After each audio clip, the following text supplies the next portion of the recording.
Hello जी, नमस्कार दोस्तों। मैं हूं आपका दोस्त अरविंद। हमारे यूट्यूब चैनल रीड कर में आपका स्वागत है। जैसा कि दोस्तों आज हम शिक्षण अधिगम के सिद्धांत का छठवां लेसन डिस्कस करने जा रहे हैं, जो है शिक्षण की नवीन विधाएं एवं उपागम।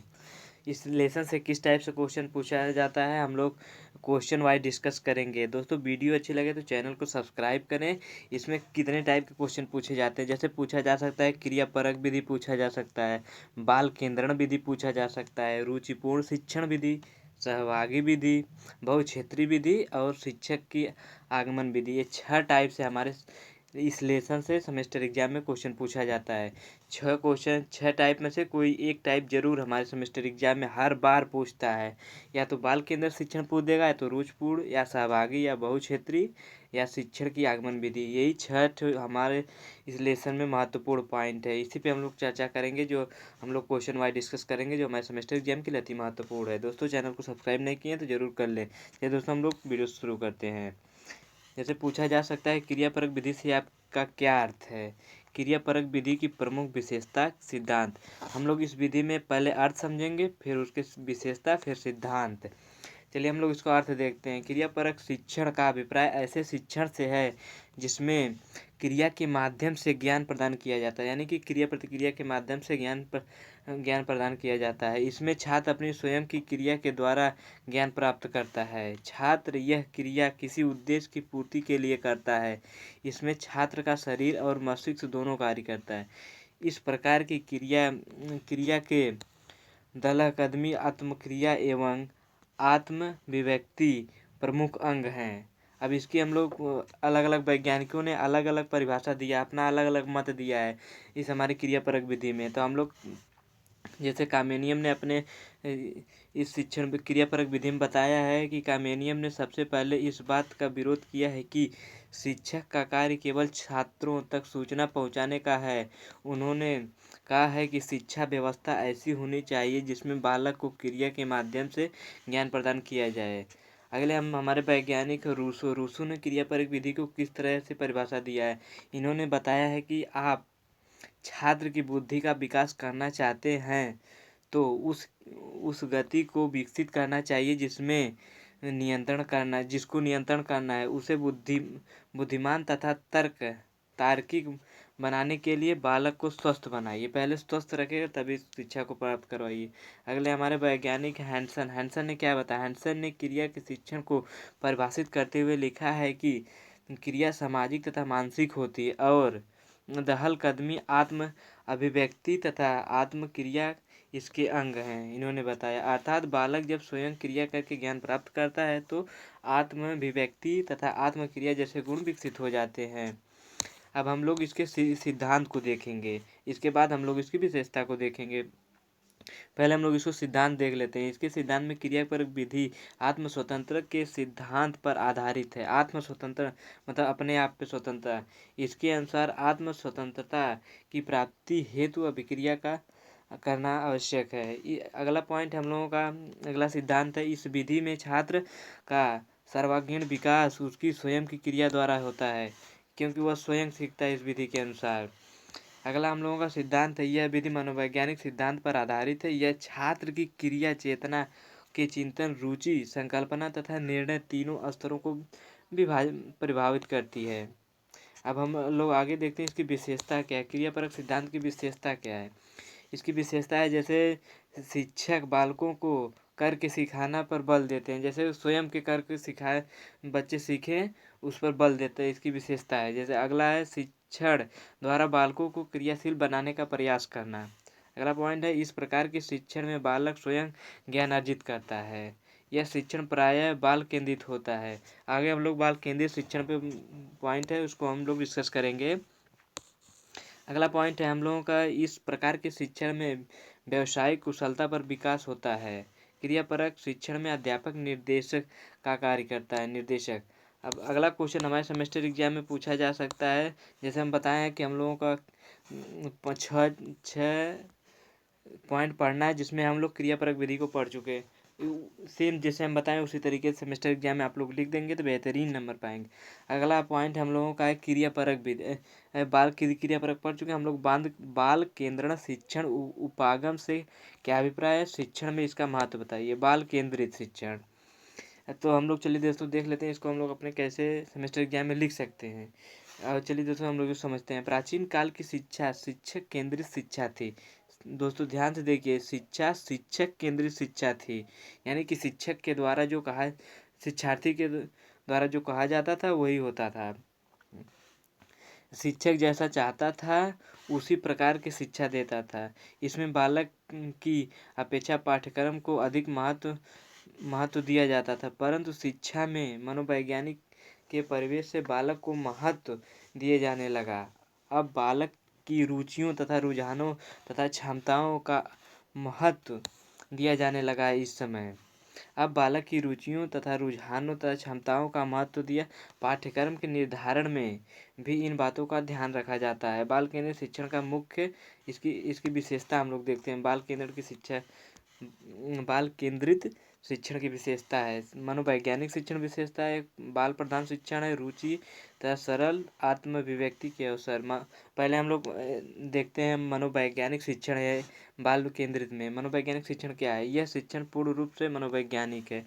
बाल प्रधान शिक्षण, इस शिक्षण की प्रमुख विशेषता बालक की प्रधानता है।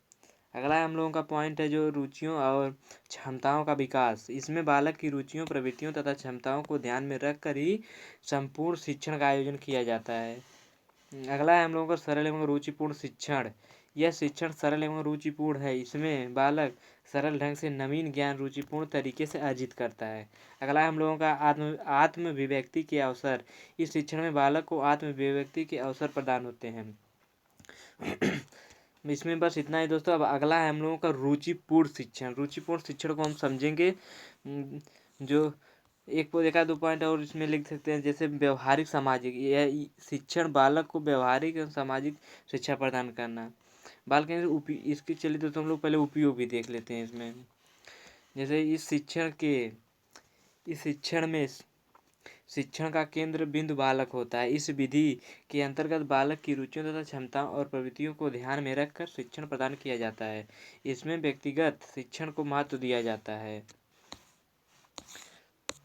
अब अगला है हम लोगों का रुचिपूर्ण शिक्षण। रुचिपूर्ण शिक्षण क्या है? अब हम लोग तीसरा रुचिपूर्ण शिक्षण देख रहे हैं। इसके बाद हम लोग सहभागी देखेंगे, उसके बाद बहुक्षेत्रीय, उसके बाद हम लोग शिक्षण की आगमन विधि, फिर अति लघु उत्तरीय क्वेश्चन की तरफ हम लोग चलेंगे। चलो दोस्तों इसको हम लोग देखते हैं रुचिपूर्ण शिक्षण क्या है। इस तरीके से क्वेश्चन पूछा जा सकता है, रुचिपूर्ण शिक्षण से आप क्या समझते हैं? इसके उद्देश्य एवं शिक्षण प्रक्रिया को समझाइए। रुचिपूर्ण शिक्षण हम लोग देखते हैं। प्राथमिक शिक्षा की बिगड़ती हुई स्थिति, परंपरागत शिक्षण विधियों, विद्यालय का अरुचिपूर्ण एवं अनाकर्षण वातावरण, क्रियाकलाप सहित रहित पाठ्यक्रम आदि बालक को विद्यालय से दूर करते जा रहे हैं। शिक्षा में हास एवं अवरोध जैसी समस्या उत्पन्न हुई है। आज स्वतंत्रता के बाद भी शिक्षण के सार्वजनिक लक्ष्य सर्व शिक्षा अभियान केवल अभियान बनकर ही रह गया है, जिसे हम लोग 10 वर्ष में पूरा कर लेना चाहिए। उसे हम लोग आज 74 साल में भी पूरा नहीं कर पाए हैं। अब अगला इस रुचिपूर्ण शिक्षण का अर्थ देखते हैं। यह बालक का शिक्षा देने हेतु आकर्षण एवं बाल केंद्रित शिक्षा प्रणाली का वही रूप है। जैसे बाल केंद्रित शिक्षा जो है सेम उसी का दूसरा रूप है रुचिपूर्ण शिक्षा। जब किसी बालक के अंदर रुचि होगी किसी चीज़ के सीखने की, तभी ना वो शिक्षक सिखाएगा। वो इसी बात को समझाया जा रहा है इसमें। यदि यह बालक का शिक्षा देने हेतु आकर्षण एवं बाल केंद्रित शिक्षण प्रणाली का वही रूप है। यह एक समयबद्ध कार्यक्रम है जिसमें बालक को आनंददायक कार्यक्रम एवं शिक्षक का पक्षपातपूर्ण वातावरण, मित्र सहित आत्मीय व्यवहार है। इसके अंतर्गत बालकों को भ्रमण एवं निरीक्षण, गीतों, खेलों, कहानियों आदि के माध्यम से शिक्षण प्रदान किया जाता है। अब इसके उद्देश्य हम लोग देख सकते हैं। इसके उद्देश्य क्या है? जैसे रुचिपूर्ण शिक्षण के उद्देश्य जैसे इस शिक्षण का मुख्य लक्ष्य एवं व्यवहार की दूरी को समाप्त कर शिक्षक को जीवन से जोड़ना है।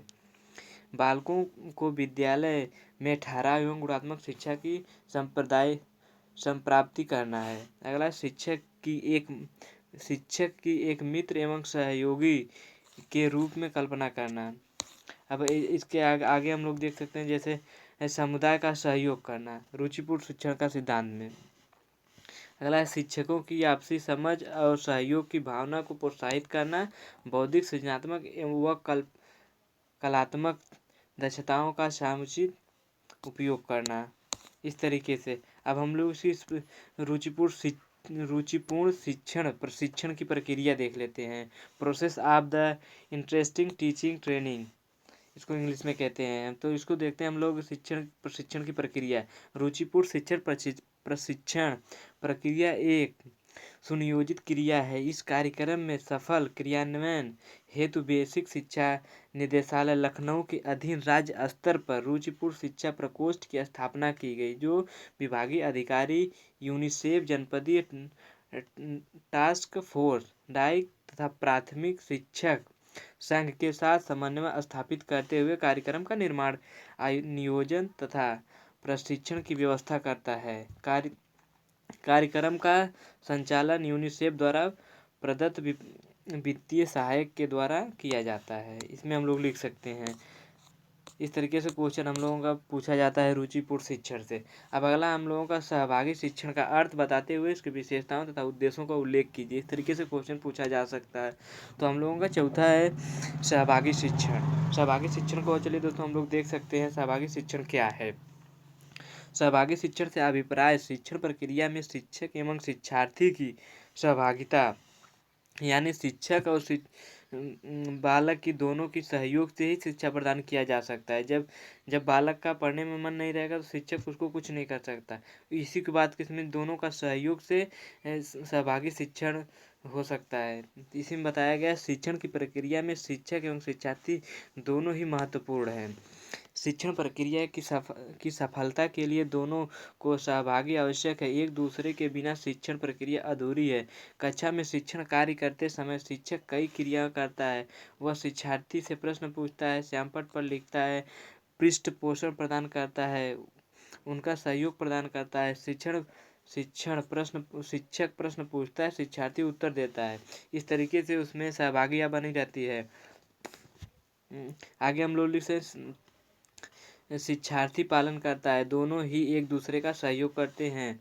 अभी हम इस सहभागी शिक्षण को एक हमारे वैज्ञानिक है जो प्रोफेसर दुबे श्री कृष्ण के अनुसार इन्होंने क्या बताया, सहभागी शिक्षण का आशय उस शिक्षण प्रक्रिया से है जिसमें शिक्षक और शिक्षार्थी की पूर्ण सहभागिता निश्चित होती है तथा सहभागिता द्वारा ही शिक्षण प्रक्रिया प्रभावशाली एवं उद्देश्यपूर्ण बनती है। अब इसकी विशेषता हम लोग देखते हैं। इसकी विशेषता क्या है, सहभागी शिक्षण की विशेषता, तो हम लोग इसमें लिख सकते हैं सहभागी से केवल क्वेश्चन इतना ही बन सकता है, सहभागी शिक्षण की विशेषता बताइए।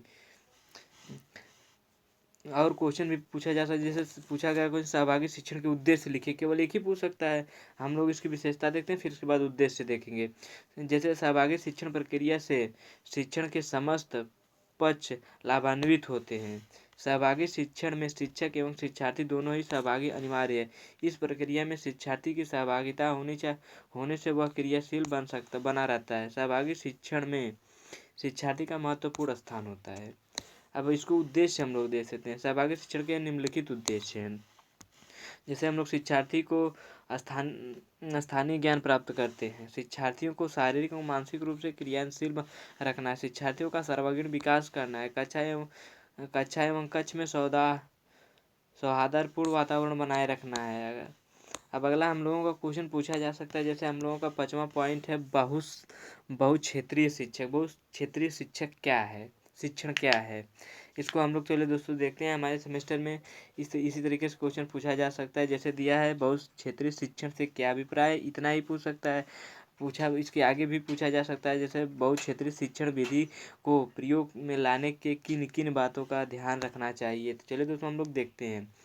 इस वैज्ञानिक युग में प्रत्येक इस तरीके से लिख सकते हैं कि हम लोग जैसे इस वैज्ञानिक युग के क्षेत्र में विकास की बहुत प्रक्रियाएं प्रस्तुत हैं, लेकिन जितना विकास हो रहा है उतनी नवीन समस्याएं जन्म ले रही हैं। जैसे जैसे ज़्यादा आविष्कार हो रहा है, नई नवीन समस्याएं का हम लोग सामना कर रहे हैं, चाहे वह सामाजिक क्षेत्र में हो, चाहे वह राजनीतिक क्षेत्र में हो।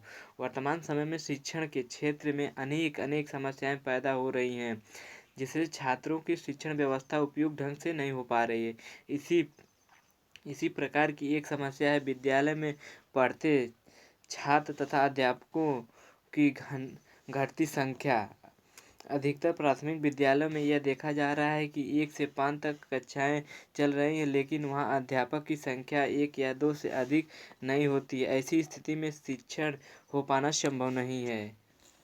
अब अगला हम लोग देखेंगे बहुस्तरीय शिक्षण की विधि, सॉरी इसका अर्थ क्या है। शिक्षण विधि का अर्थ हम विधि का अर्थ देखते हैं। जैसे बहुक्षेत्रीय शिक्षण में क्या है, इस शिक्षण का अभिप्राय है कि जैसे 2 या 2 से अधिक कक्षाओं के छात्रों को एक साथ बैठाकर उनकी वैयक्तिक रुचियों, विभिन्नताओं, उपलब्धियों, अभिरुचि, मानसिक परिपक्वता को ध्यान में रखकर शिक्षण कार्य करता है। उसके फलस्वरूप सभी छात्र अध्ययनरत रहते हैं तथा अनुशासन में रहते हैं। जैसे सभी क्लास को इकट्ठा कर में उसमें कुछ क्वेश्चन पुटअप किया जाए, इस तरीके से बच्चों का ज्ञान बढ़ता है, सहभागी मिलती है, बहुत क्षेत्रीय होता है। यानी कि हर क्षेत्र के लोग उसमें बैठे हैं, कोई उत्तर दिया सभी लोग जानेंगे, कोई क्वेश्चन पूछा गया सबसे पूछा गया, यही बहुत क्षेत्रीय है सारे क्लास से। अब अगला बहुत क्षेत्रीय की विधि क्या है। छात्रों के समय का सदुपयोग कराना, छात्रों को उपयुक्त विधि से शिक्षण कराना, शिक्षकों के अभाव में उत्पन्न समस्या का समाधान करना। अगला है जैसे हम लोग बहुकक्षा शिक्षण का आशय प्रभावी प्रबंधन विधियों को अपनाकर व्यक्ति शिक्षण से। बहुकक्षा शिक्षण को कोई काम चलाऊ व्यवस्था न होकर एक विकसित शिक्षण विधि होनी चाहिए। अब अगला हम लोगों का शिक्षक की आगमन विधि। शिक्षक की आगमन विधि क्या है, इसको हम लोग देखते हैं। ये भी पूछा जा सकता है क्वेश्चन में, जैसे 2016 में पूछा जा, हम लोग के आगामी परीक्षा 2023 में भी पूछा जा सकता है 2022 बैच वालों के लिए। चलिए दोस्तों हम लोग उसको देखते हैं। शिक्षण का आगमन क्या है। आगमन मस्तिष्क की एक विशेष प्रक्रिया है। यह प्रक्रिया विशिष्ट वस्तुओं से निरीक्षण द्वारा व्यक्ति को सामान्य सत्य की ओर ले जाती है। इस प्रक्रिया में संवेदना, प्रत्यक्षीकरण, तर्क, निर्णय और सामान्यीकरण की आवश्यकता पड़ती है। संवेदना और प्रत्यक्षीकरण के द्वारा विशिष्ट वस्तुओं का निरीक्षण करना, यानी इंस्पेक्शन मतलब निरीक्षण मतलब देखभाल करना।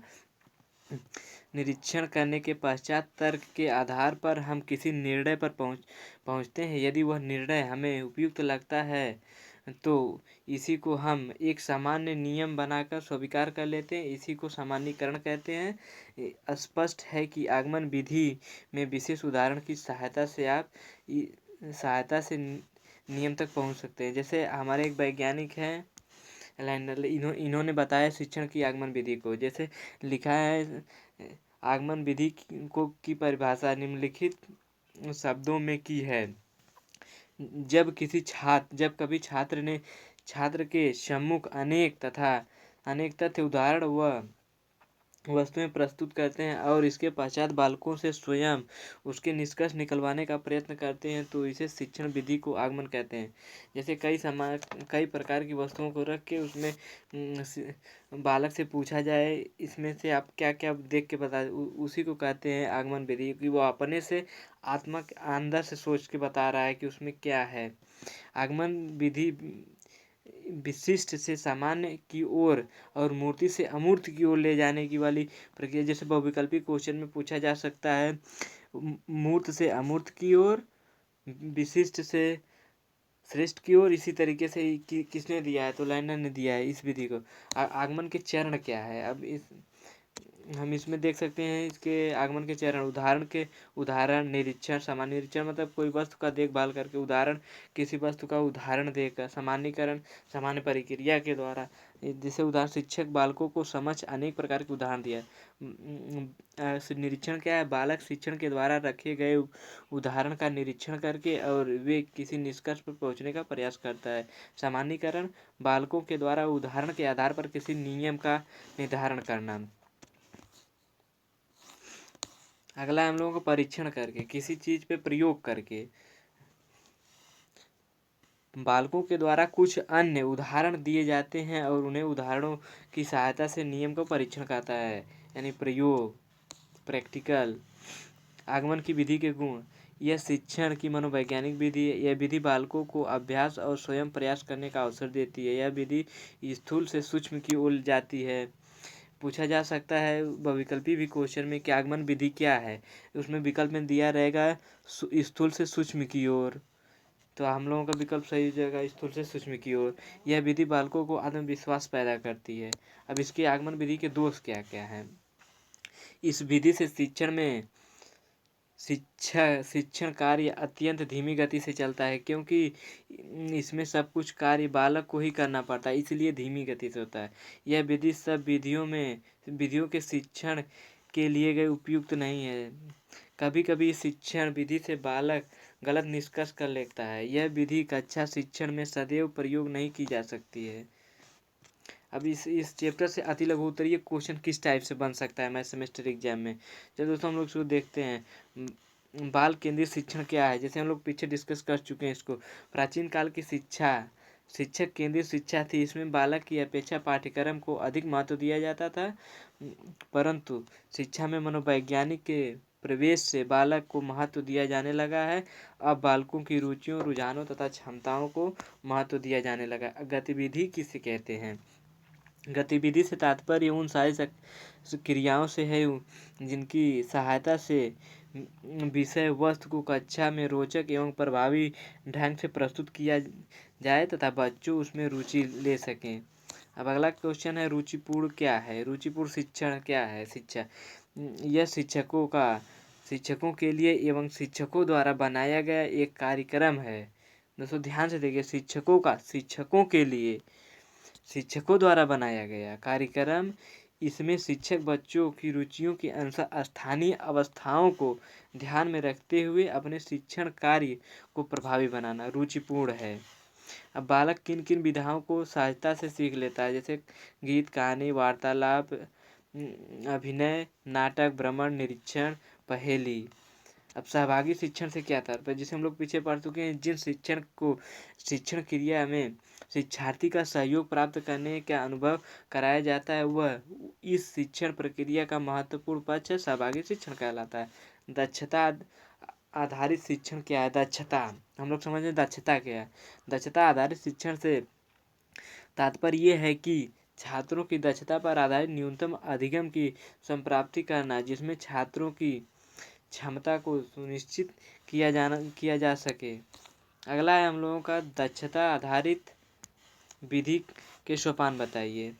पूर्व तैयारी, उद्देश्य, सहायक सामग्री की व्यवस्था, विषय वस्तु का प्रस्तुतिकरण, नियम, निर्णय एवं समन्वयकरण, सूचीकरण, अभ्यास के कार्य के मध्य की गई त्रुटि का शुद्धिकरण करना, प्रयोग करना, यह हम लोगों का दक्षता में आता है। अब उपचारात्मक शिक्षण से क्या तात्पर्य है। उपचारात्मक शिक्षण का अभिप्राय उस प्रकार की शिक्षा से है जिसकी व्यवस्था छात्रों की अशुद्धियों को दूर करने के लिए किया जाता है। छात्रों की दुर्बलता को जानकर शिक्षा का ऐसा कार्यक्रम बनाया जाता है जिसमें उसकी कठिनाई को, दुर्बलता तथा बुरी आदतों से दूर सीखने को के दूषित प्रभाव को नष्ट किया जा सकता है और सुधार उसमें किया जा सकता है। अगला हम लोगों का बहुकक्षा शिक्षण की आवश्यकता। बहुकक्षा शिक्षण की आवश्यकता क्या है। बढ़ती हुई जनसंख्या, शिक्षकों की कमी तथा कक्षों की कमी के कारण बहुकक्षा शिक्षण की आवश्यकता है। अगला क्वेश्चन पूछा जाए तो बहुकक्षा शिक्षण के सोपान बताइए। बहुकक्षा शिक्षण के सोपान है पाठ्यक्रम का वर्गीकरण, समय, नियम, बैठक, शिक्षण व्यवस्था आदि, सामग्री तथा मूल्यांकन शिक्षक द्वारा है। अब अगला है क्वेश्चन बहुस्तरीय शिक्षण से क्या आशय है। बहुस्तरीय से विभिन्न उपलब्धि स्तर वाले बच्चों को कुशलता पूर्वक बढ़ने की योजना बहुस्तरीय शिक्षण कहलाती है। रुचिपूर्ण शिक्षण जैसे रटने के बजाय सीखना, सीखने को आनंदमयी बनाना, बालकों के व्यवस्थित का विकास करना। पुनर्बलन क्या है। पुनर्बलन धनात्मक तथा सकारात्मक, ऋणात्मक या नकारात्मक, इन दोनों प्रकार की पुनर्बलन के दो रूप है, शाब्दिक तथा अशाब्दिक। अगला क्वेश्चन है हम लोगों का शिक्षण के क्रियाशीलता के सिद्धांत का अर्थ बताइए। शिक्षण की क्रियाशीलता, क्रियापरक शिक्षण का अभिप्राय ऐसे शिक्षण से है जिसमें क्रिया के माध्यम से ज्ञान प्राप्त किया जाता है। इसमें छात्र अपनी स्वयं की क्रिया द्वारा ज्ञान प्राप्त करता है। अगला है हम लोगों का खेल पर आधारित शिक्षण प्रविधियों के नाम बताइए। खेल विधि, किंडरगार्टन विधि, मॉन्टेसरी विधि, प्रोजेक्ट विधि, डाल्टन विधि। ये बहुविकल्पी क्वेश्चन भी बन सकता है। खेल पर आधारित शिक्षण अति लघु उत्तरी में पूछा जा सकता है, विस्तृत में बहुविकल्पी में पूछा जा सकता है कि किंडरगार्टन विधि किससे संबंधित है, खेल से संबंधित। प्रोजेक्ट विधि खेल से संबंधित है, डाल्टन विधि खेल से संबंधित है। इस तरीके से दोस्तों वीडियो अच्छी लगे तो चैनल को सब्सक्राइब करें, वीडियो को ज़्यादा से ज़्यादा लोगों को शेयर करें। धन्यवाद दोस्तों। ऐसे ही वीडियो हमारे सेमेस्टर एग्जाम की तैयारी के लिए हमारे चैनल पे अपलोड होती रहेंगी। धन्यवाद दोस्तों।